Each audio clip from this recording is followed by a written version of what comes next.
Muy buenas noches, mis hermanos, que el Señor los colme de bendiciones. Les pido que iniciemos este tiempo orándole al Señor y con un motivo muy especial, y es que de corazón, mi Señor, te pedimos que nuestra adoración y nuestra comunión contigo, Señor, sean genuinas, verdaderas.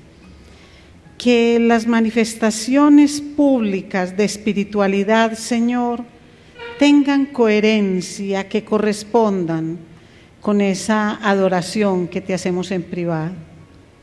Lejos de toda hipocresía, lejos de todo fingimiento, te lo pedimos, mi Señor, en el nombre poderoso de Cristo Jesús. Amén. Muy bien, mis hermanos.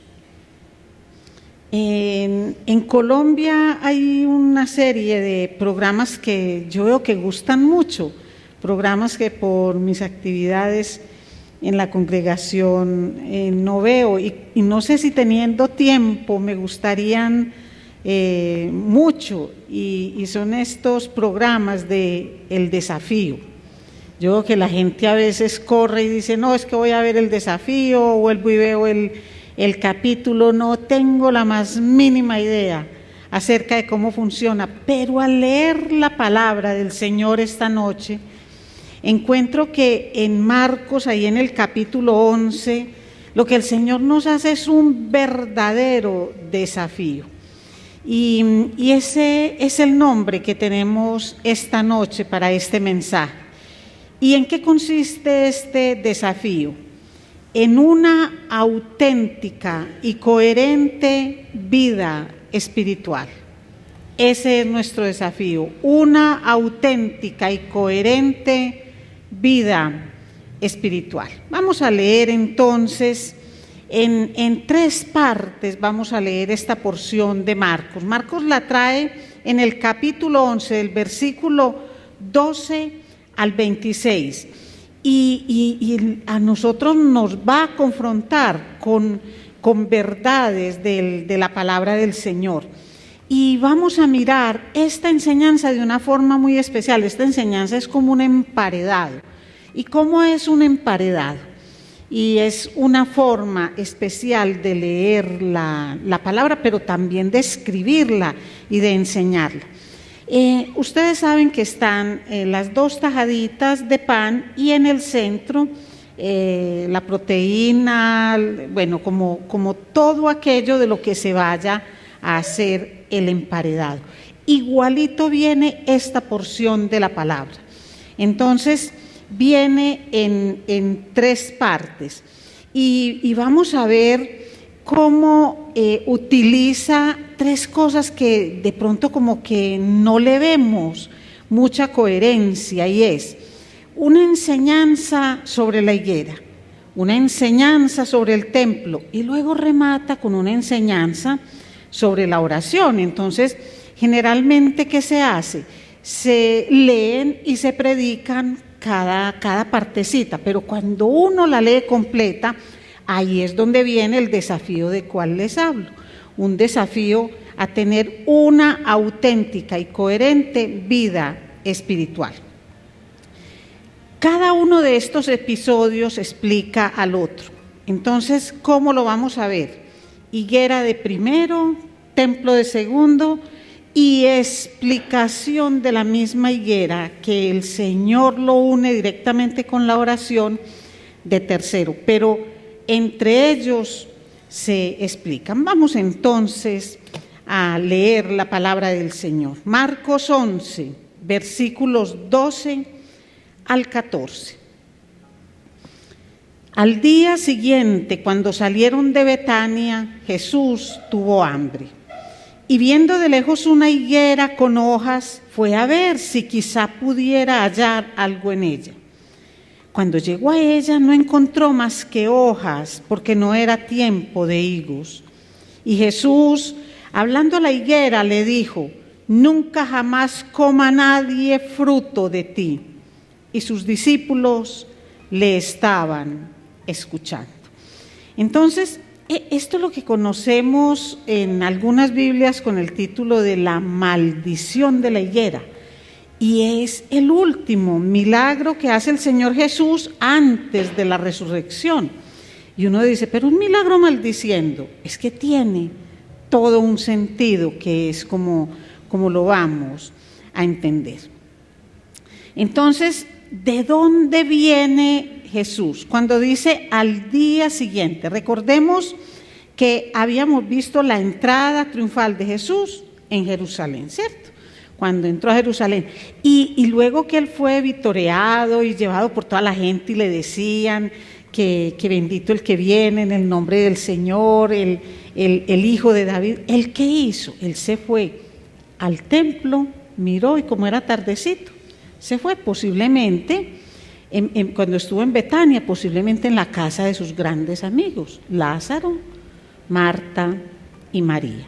Al día siguiente, entonces salió y al pasar, cuando iba nuevamente hacia Jerusalén, dice que sintió hambre. No nos vamos a detener en el hambre que tenía. Sabemos que es una manifestación de la humanidad de Jesús, como le da de dificultad a muchas personas. Hay personas que entienden muy bien que Jesús sea Dios, pero que sea hombre, dicen, entonces esto no tiene ningún sentido. Pero sabemos que Él era hombre, pero era también 100% Dios en cuanto no tuvo ningún pecado. Entonces, vamos a mirar qué es lo que pasa y vamos a ver cómo el Señor Jesús encierra un conocimiento que tiene de la agricultura para que nosotros entendamos una verdad espiritual. Esto es más o menos abril, que es cuando se daba la Pascua, el mes de Nisan, en abril. Entonces, en abril es la primavera, y para la primavera todavía no era tiempo de higos, todavía no, pero había una característica en las plantas, y es que cuando la planta se llenaba de muchas hojas, de mucho follaje, tenía como unos cogollitos que eran comestibles, como unos pequeños botoncitos, y eso se lo comían los campesinos, y todas las personas sabían que si una higuera tenía mucho follaje, tenía esos comestibles. Se acercó Jesús a buscarlos y no les vio sino el follaje, no había ningún comestible. Entonces ahí fue donde él dijo esto. Pero mucha gente se pregunta, pero si el mismo evangelista dice que no era tiempo de higos, ¿por qué esa reacción del Señor? ¿Acaso es porque tenía hambre? No es por una manifestación del hambre que tuviera. Esa es una condición que se resalta, pero no por eso él dice estas cosas a la higuera. Él le va a dar dos grandes enseñanzas a los discípulos. Y en la primera fase la hace con esta. ¿Qué les dice? Miren, qué montón de hojas, pero no hay fruto. Entonces dice que nunca jamás coma nadie fruto de ti. Pero es que también sabían los campesinos que cuando una higuera de estas tenía muchas hojas y no tenía fruto, en el tiempo de la cosecha no iba a dar fruto. No lo iba a dar. Entonces el Señor sabía eso perfectamente. Esa planta, aunque aparentaba, nunca iba a dar fruto. Entonces, hasta ahí podríamos hablar de la primera parte y mirar cómo lo que él está simbolizando es esa esterilidad espiritual del pueblo de Israel.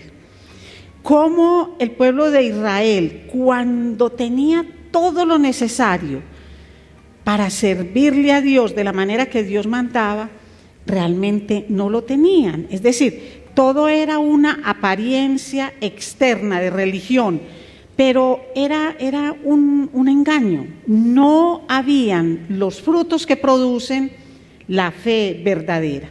Entonces ahí es donde aprovecha el Señor para enseñarle a los discípulos como darles una aplicación en vivo de lo que él va en contra de ese formalismo religioso. Entonces, hasta ahí dejamos y vamos como en la primera parte del emparedado. Y uno dice, bueno, aquí como que esto termina. Y luego parece que siguiera a un tema completamente diferente, a partir del versículo 15 y hasta el 19. Llegaron a Jerusalén y entrando Jesús en el templo comenzó a echar fuera a los que vendían y compraban en el templo. Volcó las mesas de los cambistas y los asientos de los que vendían las palomas, y no permitía que nadie transportara objeto alguno a través del templo. Y les enseñaba diciendo: ¿no está escrito, mi casa será llamada casa de oración para todas las naciones? Pero vosotros la habéis hecho cueva de ladrones. Los principales sacerdotes y los escribas oyeron esto y buscaban cómo destruirle, porque le tenían miedo, pues toda la multitud estaba admirada de su enseñanza. Y cuando atardecía, solían salir fuera de la ciudad. Muy bien. Entonces, aquí vamos a ver, en esta enseñanza, vamos a ver ya no esa apariencia de espiritualidad en eso, sino lo que constituye un templo corrupto. Vamos a ver qué es esto. Sabemos que el templo era el símbolo de la unidad nacional judía, y lo era en el aspecto espiritual, pero también en el aspecto político. El templo para ellos era como su símbolo, era lo que le daba razón de ser, les daba identidad. ¿Y qué era lo que pasaba al interior del templo? Nosotros sabemos que las personas se desplazaban desde todos los pueblos donde vivían, se desplazaban hacia el templo, y en el templo hacían los sacrificios, pagaban el impuesto del templo, llevaban las ofrendas, pero en ocasiones se tenían que desplazar por días inclusive. Entonces, llevar un animal para el sacrificio tenía muchos problemas en el desplazamiento, y también podía pasar que cuando llegaran allá le dijeran: no, la palomita está enferma, ya la palomita no sirve, el becerrito ya no nos va a servir, el corderito. Entonces el sacerdote podía invalidar como la calidad del animal que iba para el sacrificio. Entonces, ¿qué hacían ellos? Ellos allá hacían sus ventas, recogían un dinero, lo traían, y en el templo habían personas que cambiaban las monedas. Todo esto implicaba un sobrecosto para el peregrino que venía a hacer el holocausto. Entonces, él llegaba al templo, cambiaba su dinero con el cambista, lo cambiaba por el dinero del templo, pero también debía pasar a otro sitio a negociar el animal que pudiera llevar al sacrificio y que correspondiera como con su capacidad adquisitiva. Entonces, miren todo lo que sucedía, y los principales sacerdotes, los escribas, todas las autoridades eclesiásticas, ¿qué era lo que hacían? Ellos permitían eso, ellos validaron eso, y ellos lo que decían es que aprobaban la compraventa de todos esos productos para que fueran ritualmente puros, porque recordemos que también hacían falta cosas: vino, aceite, sal, harinas, cosas especiales. Entonces, ese era el argumento de las autoridades eclesiásticas. Entonces decían que lo pasaran, que permitían eso para que el culto, lo que iban a hacer ahí fuera ritualmente limpio. Entonces uno dice, bueno, pero si esto lo permiten y es por ese motivo, ¿qué es lo que Jesús está reclamando? ¿Qué es lo que Él dice? Y lo que el Señor dice es acerca no solo del uso inapropiado que hacían del templo, que es casa de oración para el Señor, sino de todos los atropellos que se presentaban ahí, como algunos enriqueciéndose a costa de la fe de estos judíos peregrinos. Entonces, todas esas cosas son las que el Señor quiere quitar. Miren, las autoridades religiosas y Jesús tenían dos, y Dios pues tenían dos propósitos muy distintos para el templo. ¿Qué decían? ¿Cuál era el propósito según las autoridades religiosas? Decían que el propósito del templo era todo lo relacionado con los sacrificios y los cultos. Ahí se centraba su propósito. En cambio, ¿cuál ha sido el propósito de Dios desde el principio para el templo del Señor? Casa de oración, un sitio donde se presente una reconciliación con Dios, un sitio al cual la persona que tiene una fe verdadera se acerca para tener esa comunión con el Señor. Todo el tema sacrificial era un asunto de fe, absolutamente todo, pero lo convirtieron en algo muy distinto. Miren, dice, no está escrito: mi casa será llamada casa de oración para todas las naciones, pero vosotros la habéis hecho cueva de ladrones. Ahora, ¿qué es una cueva de ladrones? Aquí Jesús no está diciendo los que venden son unos ladrones, no. Lo que dice es que el templo del Señor, la casa de mi Padre, que es casa de oración, la han convertido en una cueva de ladrones. Y una cueva de ladrones no es el sitio donde roban. En una cueva de ladrones no roban, pero en una cueva de ladrones se esconden los ladrones. Eso es lo que el Señor estaba significando. Muy similar a lo que dice Jeremías 7. Y yo quiero hacerles una lectura en Jeremías 7. Mire cómo dice: entonces os haré morar en el capítulo 7, voy a leer desde el versículo 7. Entonces os haré morar en este lugar, en la tierra que di a vuestros padres para siempre.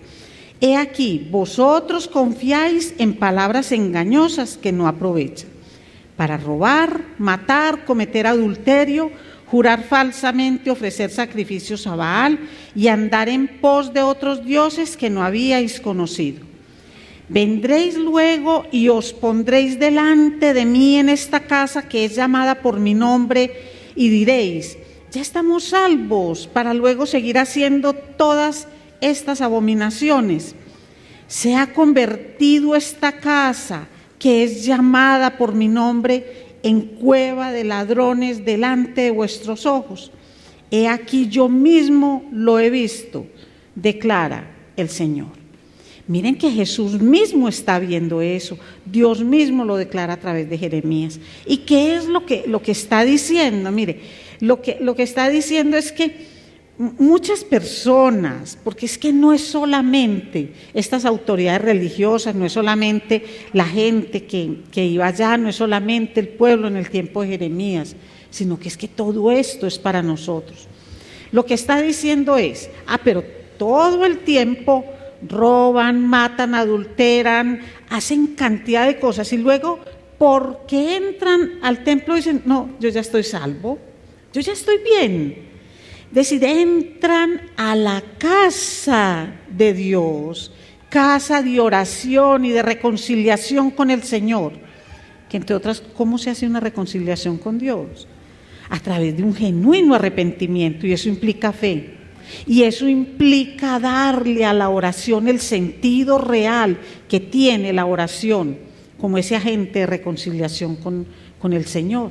Entonces dicen, entonces ustedes hacen todo eso y simplemente porque vienen a mi casa donde es exaltado mi nombre, se cubren, se esconden, como lo hace un ladrón en una cueva de ladrones.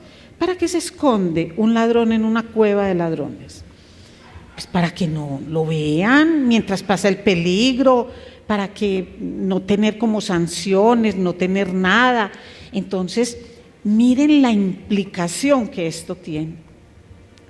Solo venir a la casa del Señor no quita el pecado. Porque es que si yo no tengo un verdadero arrepentimiento, si yo no tengo una fe genuina, yo cuando salgo con el mismo pecado. Inclusive hasta lo puedo haber incubado un poquitico más y hacerlo con más fuerza. Entonces, por eso es que Jeremías dice, no crean en esas cosas, que están salvos porque están en el templo, no es de esa forma. Entonces, eso es lo que está haciendo el Señor, mire. Y para nosotros hay grandes enseñanzas para que vamos mirando.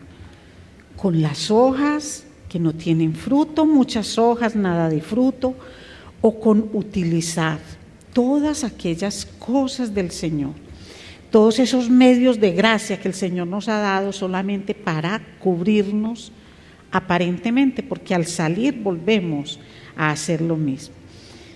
Entonces, que cada uno de nosotros vaya tomando una decisión. Si una casa de oración como esta es para nosotros verdaderamente una casa de oración o es una cueva de ladrón. ¿Cómo vengo yo aquí y cómo salgo de aquí? Porque yo puedo venir aquí a la casa de oración a buscar esa comunión y ese arrepentimiento y esa unión con el Padre. Entonces luego viene aquí, mis amados, con la tercera parte de esta enseñanza, que es la que nos genera aún más un desafío, porque decimos como que tiene que ver lo que sigue aquí con las dos cosas que acabamos de ver, y vamos a ver que todo lo tiene que ver. A partir del versículo 20. Por la mañana cuando pasaban, vieron la higuera seca desde las raíces. Entonces Pedro, acordándose, le dijo: Rabí, mira, la higuera que maldijiste se ha secado. Y Jesús respondió diciéndoles: tened fe en Dios. En verdad os digo que cualquiera que diga a este monte, quítate y arrójate al mar, y no dude en su corazón, sino crea que lo que dice va a suceder, le será concedido. Por eso os digo que todas las cosas por las que oréis y pidáis, creed que ya las habéis recibido y os serán concedidas. Y cuando estéis orando, perdonad si tenéis algo contra alguien, para que también vuestro Padre, que está en los cielos, os perdone vuestras transgresiones. Pero si vosotros no perdonáis, tampoco vuestro Padre, que está en los cielos, perdonará vuestras transgresiones. Entonces uno dice, bueno, higuera, templo, ¿y cuál es la enseñanza de la higuera? Cuando pasan nuevamente por donde está la higuera, Pedro, ya sabemos, Pedro, que no se pierde nada, que está pendiente de todos los detalles, le dice: Señor, mira, la higuera que maldijiste está seca, pero desde la raíz, absolutamente seca. Y le cayeron las hojitas, todo, completamente seca. Y él no empieza a decir: es que se secó porque con eso les quiero enseñar. No, nada de eso, solamente les dijo: tener fe en Dios. Entonces uno dice, pero ¿cómo se une eso ahí? ¿Cuál es la enseñanza de la higuera? Tener fe en Dios.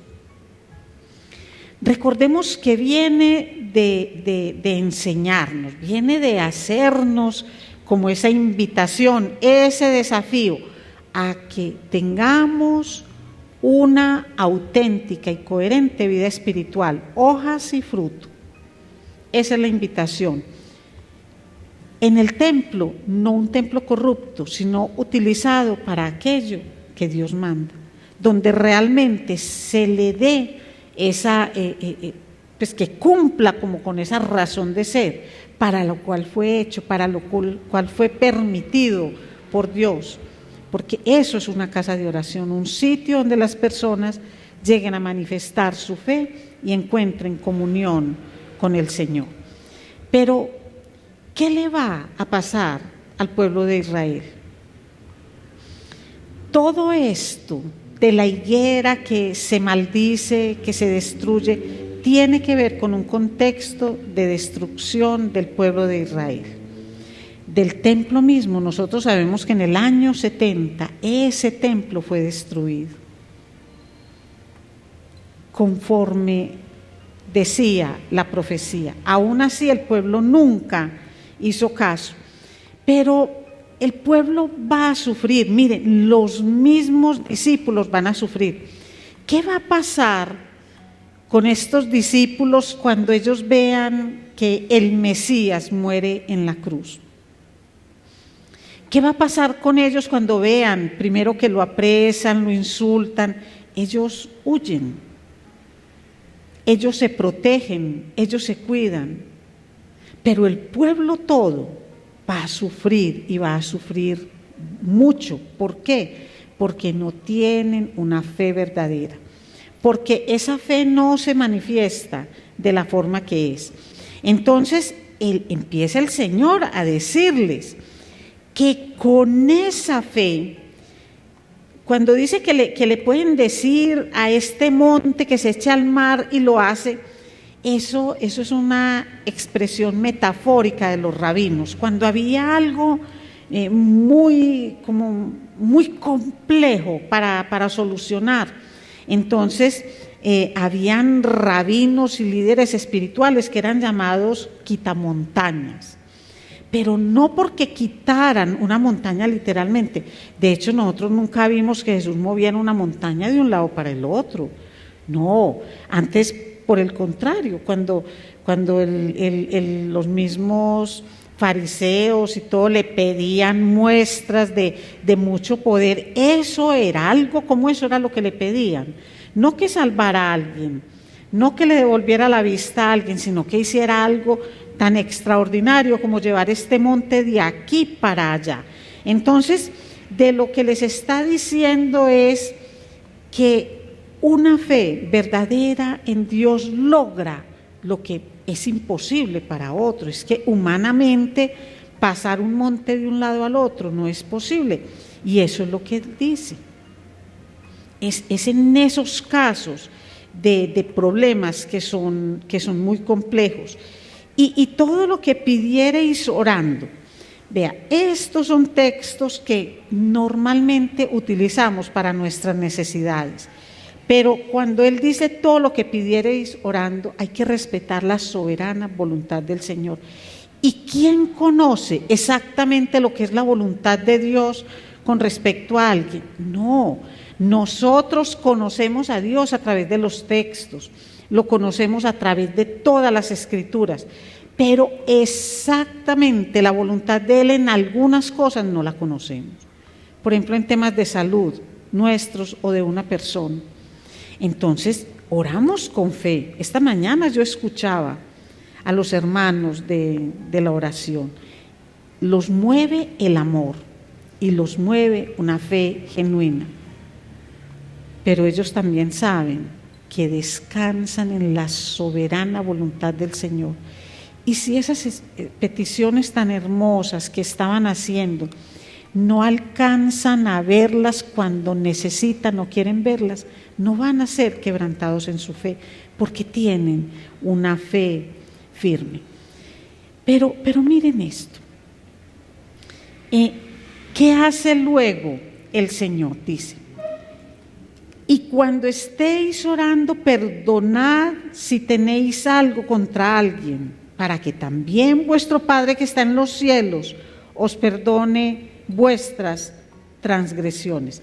Pero si vosotros no perdonáis, tampoco vuestro Padre que está en los cielos perdonará vuestras transgresiones. Y díganme, mis hermanos, eso no es un desafío, un verdadero desafío. Porque es que perdonarle a otro las ofensas significa que primero yo entienda la dimensión del perdón que Dios me ha concedido. aunque no sea en la misma materia, aunque no sea exactamente en lo mismo, aunque no sea alguien me perdona 100,000, que yo perdone 10,000, no, es que yo comprenda la dimensión de mi pecado. Y cuando una persona comprende la dimensión del pecado y comprende lo grande que fue el perdón que recibió, esa persona perdona. Esa persona perdona. Entonces, esas son esas enseñanzas que el Señor tiene. Pero es que el comportamiento depravado que tenemos las personas, ese comportamiento es el que hace que todo esto no se cumpla. Es el que hace que nosotros seamos más de apariencia que de realidades. Y se cumple en todo esto. Muchas veces, aún en temas como la oración, somos llenos de hojas sin fruto. En muchas ocasiones, aún amando al Señor, pero no soltando muchos de nuestros pecados, venimos a la casa de oración como a la cueva de ladrones. Entonces, todo eso es lo que el Señor utiliza para nosotros. Y con esto nos hace una seria, muy seria exhortación. El pueblo de Israel lo vivió vez tras vez. El Señor le advertía, pero la persona no escuchaba. Y nosotros tenemos una advertencia que está latente desde hace 2000 años. ¿Y cuál es esa advertencia? Que Jesús va a venir. Y que ya no va a venir y no va a tener una entrada triunfal en un pollino prestado, porque no va a venir como hombre, sino que va a venir como Dios. Entonces nosotros debemos tomar una decisión, si aceptamos o no ese desafío de tener una auténtica y coherente vida espiritual. Es decir, si vamos a tener un fruto espiritual que no solo sea aparente, sino que sea evidente a través del fruto, que se vea a través del fruto, no a través de las cosas que hacemos para que se intente ver el fruto. ¿De qué manera nosotros, si lo hacemos de una forma auténtica y coherente, utilizamos todos los medios de gracia que tenemos? ¿Y cuáles son de hecho los medios de gracia? La palabra del Señor, la oración, la congregación, la relación con los hermanos. Esos son los medios de gracia que el Señor nos da. ¿Cómo lo hacemos? ¿De qué manera honramos esto? Si nos acercamos a todos estos medios de gracia con una fe auténtica, buscando la comunión con el Señor. ¿Y cómo es nuestra oración? Es una oración ferviente y eficaz, una oración que muestre la fe, la dependencia, el poderío del Señor, que entienda, que en la oración entendamos que nosotros no le decretamos ni le ordenamos nada al Señor, sino que le clamamos, pero que estamos ahí sujetos y entregados a lo que es su perfecta, su divina voluntad. Entonces, miren, mis amados, cómo el Señor tiene esas grandes enseñanzas. Entonces, si los discípulos y los que estaban con Él no entendieron con la higuera, entendían con el templo. Que el Señor viene a mostrar y a limpiar. Eso es lo que Él está haciendo. Porque lo que está mostrando es que debemos vivir, no solamente aparentar que vivimos, sino vivir desde lo más profundo de nuestro ser, lo que significa una vida espiritual, una vida donde Cristo es el Señor, es el Salvador, es el que dirige, es el que manda, es el que gobierna, pero es el que ve el fruto, porque a Él no se le engaña con hojas que tienen apariencia de, sino que a Él se le muestra verdaderamente el fruto. Entonces, ¿cómo es ese fruto espiritual de nosotros? no es por temporadas como la higuera, es un fruto espiritual permanente, todo el tiempo. Un verdadero cristiano debe ser como una higuera frondosa, llena de follaje, pero llena de fruto. Eso es lo que debe hacer. Y debe tener la casa de oración como ese sitio de recogimiento, de adoración, de gloria y de alabanza al Señor. No ese sitio donde se viene a refugiar por un ratico para darse golpecitos de pecho y decir que está muy bien y que aquí deja todo el problema cuando no hay un arrepentimiento sincero, sino que viene como un escampaderito y luego sale a hacer lo mismo. Mi Señor, gracias por tu palabra. Gracias, mi Señor, por esta invitación que nos hace. Señor, danos la fortaleza para aceptar este desafío. Tú nos has dado, Señor, todo el poder. Nos has dado, Señor, el discernimiento. Nos pide, Señor, que fortalezcamos todo esto con una fe genuina y que no solamente deseemos estas manifestaciones espirituales, sino que tengamos verdaderos frutos. Todos los días del año, Señor, ofrezcamos esa abundante cosecha del fruto del Espíritu Santo reflejado en cada uno de nosotros. Mi Señor, te lo pedimos en el nombre poderoso de Cristo Jesús. Amén.